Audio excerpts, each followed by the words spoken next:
Question for you. Richard, can you do me a favor and take us through exactly what happens as a plane takes off and circulates around that area? What contact they would typically have with the FAA or the tower at LaGuardia, Kennedy, or Newark? And exactly what would appear on a radar screen to those tracking aircraft in the area? Well, let's say if you were taking off in a relatively small plane, say a twin-engine plane or a private aircraft, and you were coming in from the south, which apparently these came from. If they have specific areas, if you're coming in, let's say you were 20 miles out, there's no requirement that you be in radar contact with anyone or radio. Now, Richard, I'm going to jump in. What if it were a larger aircraft? Because at least on that second hit to us, it appeared as if that was at least a twin-engine jet. What if you're a commercial aircraft? Even a commercial aircraft is not required to always be on an instrument flight plan. They could take off what they call VFR flight rules, come up the New Jersey coast, and when they got within, say, 10 miles of New York City, they'd have to drop down below 1,600 feet. And VFR, they'd have to then drop down when they got to the Verrazano Bridge. They'd have to be below 1,100 feet. My question is this. Would folks who are manning a tower, would personnel at the airports early on, or relatively early on, spot something alarming, that something that big was below a certain altitude or near one of these skyscrapers? No, they wouldn't. If they came up from the south and they came up below those altitudes, even if they had their altitude reporting on, since they're below the level of where they control the airplanes, they wouldn't pay it any attention. They wouldn't have to, and normally it's not done. And realize that this is an extraordinary circumstance where apparently these planes appear to have been hijacked in some way or taken the control over them, and it basically must have been a suicide mission. Most of these aircraft accidents, when you look at them, most pilots can tell what really happened very quickly, even though the reports take a long time to come out. But the controllers, let's say the controllers that are actually controlling the airliners... Richard, I'm sorry, I have to interrupt you. I apologize to you, Richard, but we have another development. Okay. Thank you very much for your assistance. I appreciate it. Dick Oliver? Yes, Jim. Can you hear me? Yes, I can. Go ahead. Jim, I can tell you now that the police for the last several minutes have been evacuating all of lower Manhattan. I'm standing at the foot of City Hall Park, and I see people being screaming out of the lower Manhattan area. I'm looking down Broadway, and they're encouraged, move, please, please move. And they're moving them north towards the up Broadway and towards the Brooklyn Bridge. So virtually all of lower Manhattan is being evacuated at this time. All people except for emergency personnel are being asked to leave the area. Ali, that may tie in with another, I must emphasize, unconfirmed report that we have, that there is yet another plane on its way. So, Lord knows we hope that is not the case, but we do have an unconfirmed report that another plane might be on its way. We have an eyewitness from our own staff. Hey, kid, how you doing? Hi, Jim. I was in my apartment. I live on the 36th floor at 59th Street in Columbus, and I have a clear view of downtown, and I can see the towers. And I was in my living room. I was getting dressed to rush in here, and I saw one tower. It had all the smoke. And then I saw another plane that was really close, and it went behind, and you can see it doing a turn. It was turning its wings, and it went around, and then I saw it go into the other tower, and I saw a big pool of flames just come out, and there was a big explosion. I didn't hear anything, because I'm at 59th Street, but you could see it, and there were flames, and there was so much smoke, and you can see that it was an entire different building. But I saw it was a different plane. So two different planes? Absolutely. Now, when you left your building, you went downstairs to come in here. What kind of a reaction did you encounter on the streets? Were people aware of it? Were people frightened by it?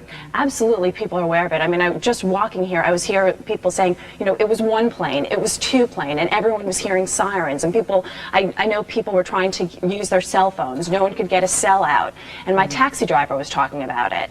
And he had the radio up, and when we would stop, he would put his window down and tell the other guy. So everybody knows about it, I think, at this point, and they're talking about it. Deb, we just got word that from the Associated Press that it's pretty sure now that one of those planes, the first one to hit, was hijacked after takeoff from Boston. So that word we have just in, the first plane that hit the World Trade Center, the North Tower, was hijacked en route from Boston, and presumably that's a commercial jet, and there were people on board as well.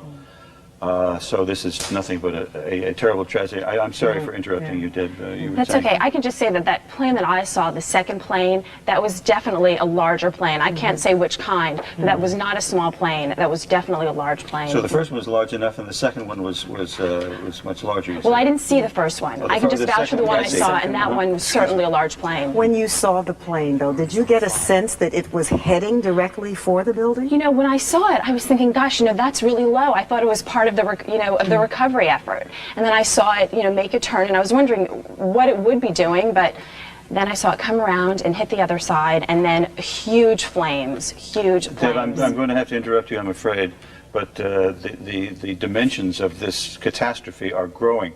We are told now that this is not quite confirmed yet, but we are told fairly reliably that a plane has crashed into the Pentagon in Washington.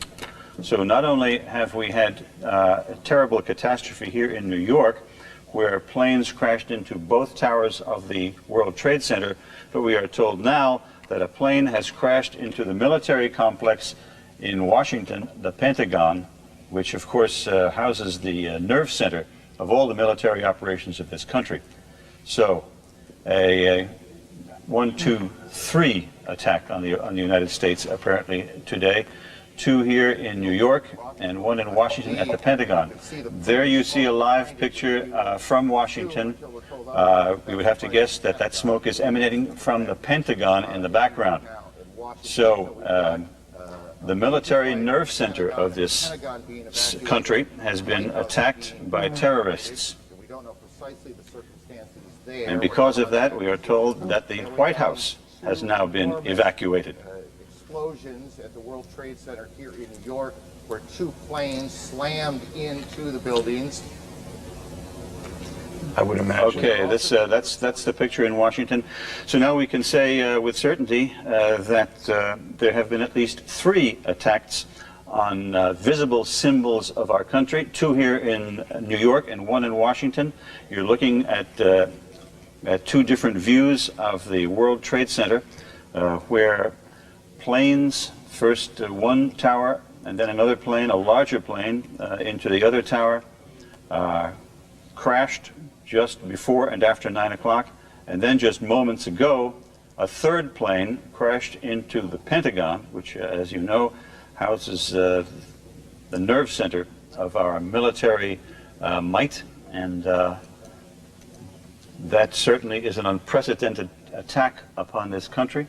One would presume by suicidal terrorists, and I imagine we will find out soon enough who staged this attack and what will be done about it.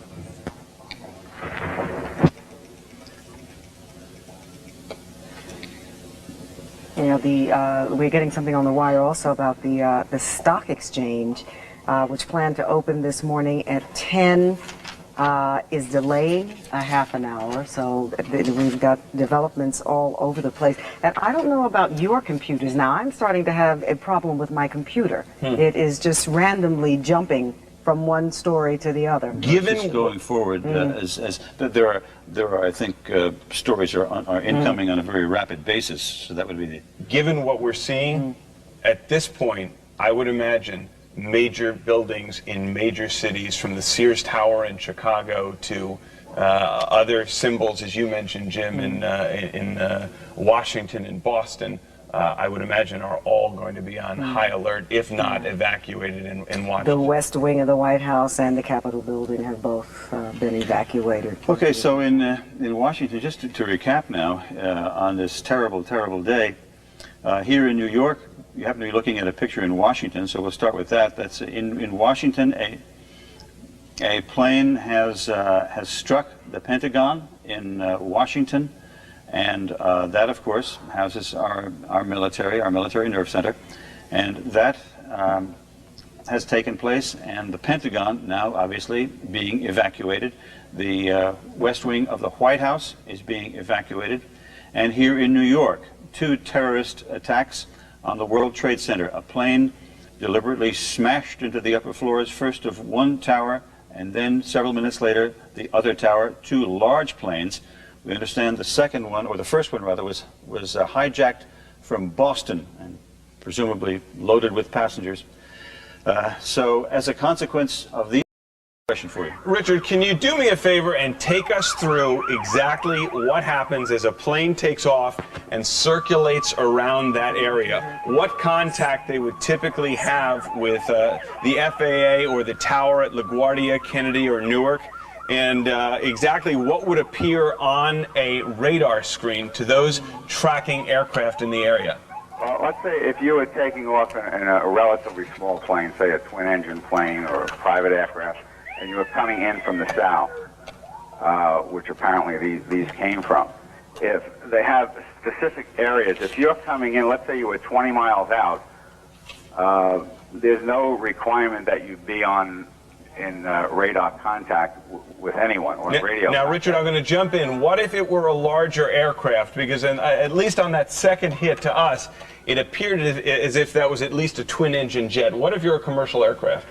Even a commercial aircraft is not required to always be on an instrument flight plan. They could take off what they call VFR flight rules, come up the New Jersey coast. Early on, spot something alarming, that something that big was below a certain altitude or near one of these skyscrapers? No, they wouldn't. If they came up from the south and they came up below those altitudes, even if they had their altitude reporting on, since they're below the level of where they control the airplanes, they wouldn't pay it any attention. Mm-hmm. And when they got within, say, 10 miles of New York City, they'd have to drop down below 1,600 feet. And VFR, they'd have to then drop down when they got to the Verrazano Bridge. Mm-hmm. They'd have to be below 1,100 feet. My question is this: would folks who are manning a tower, would personnel at the airports early on, or relatively early,